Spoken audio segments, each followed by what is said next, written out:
Welcome to Village Connect. I'm Tom R., pastor of Village Church. This is what I love about this gospel, a read through the Gospel of Mark.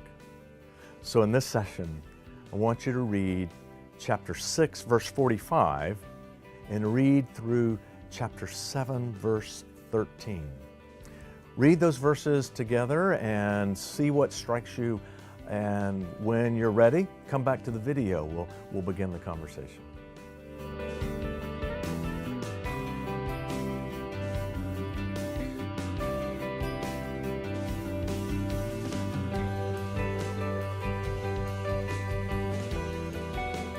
So in this passage, we have Jesus who he walks on the water to his disciples. And then when they reach the other side, everybody brings the sick, the infirm, the broken, the needy to him that he might touch them. And then there's a conversation with religious leaders. They're concerned that Jesus and his followers, they're not following the traditions of table etiquette. So what is all this about? Well, it says Jesus' disciples got into the boat. The wind was against the boat. They were straining against the oars. And so Jesus walks out to them on the water. You remember that line from Superstar, "Prove to me that you're no fool, walk across my swimming pool"? That's a pretty cool trick. If you could figure out how to do that, you could be the talk of the neighborhood. But this story is about much more than just Jesus' power over nature. If you read the Bible from beginning to end, water is a metaphor for many things, but often it is a metaphor for chaos. It starts with the creation narrative where the Spirit hovers over the waters and it was null and void. It was chaos. And from that chaos, God creates that which is necessary for life to be possible. In the book of Revelation, at the end of the scriptures, it says, "The day is coming when the sea will be no more." Now, that's not to say that in the kingdom of God there are no beaches. What it's saying is that chaos will have an end. The psalmist says, "The mountains tremble in the heart of the sea." It is a reverse image of the creation narrative where chaos seems to overcome all that is holy and good and alive. Here's what we know. Life is filled with chaos. And sometimes we don't know how to make sense of it. Sometimes we can't find the answers. Sometimes there's tragedy, there's brokenness, and there's no answers that we would accept. But there is a way to be. What we see here is Jesus walks through the chaos and he shows his followers how to stand tall in the midst of the brokenness of life, how to stay true to who we are in the midst of chaos. It's walking through the storm. He walked over the sea. It's not a party trick.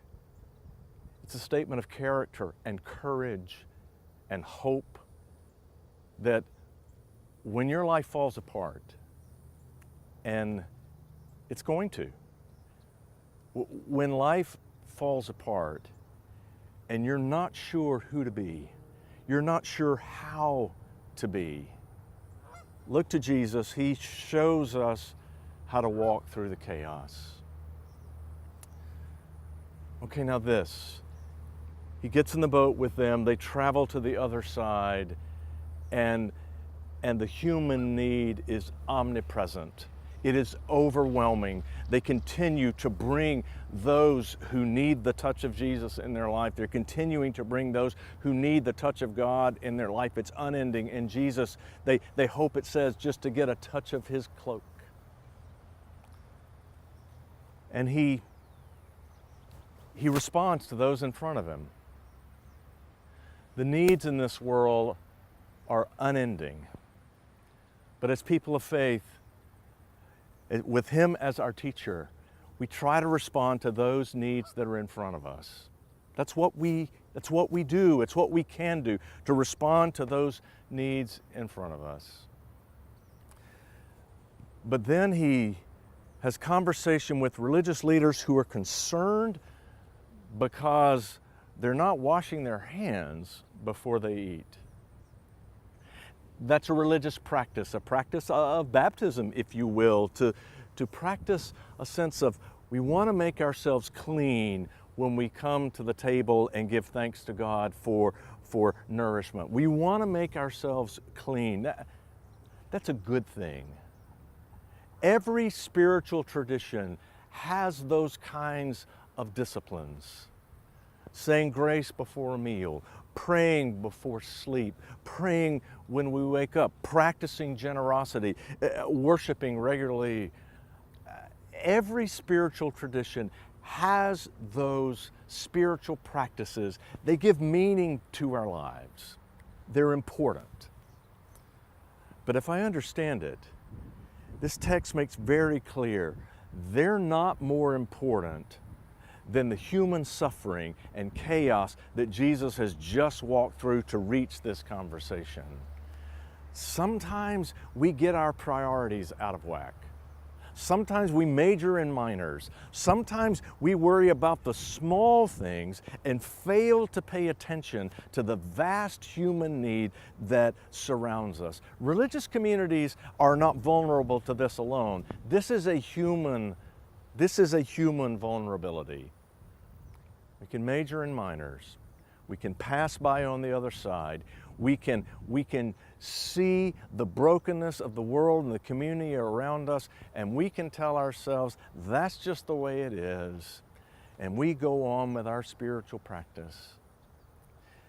If I understand it, it's not that one is good and one is bad. It's not that. It's that our practices should encourage and empower and inspire us to pay attention to the human need that is all around us. That's what he wants his followers to do.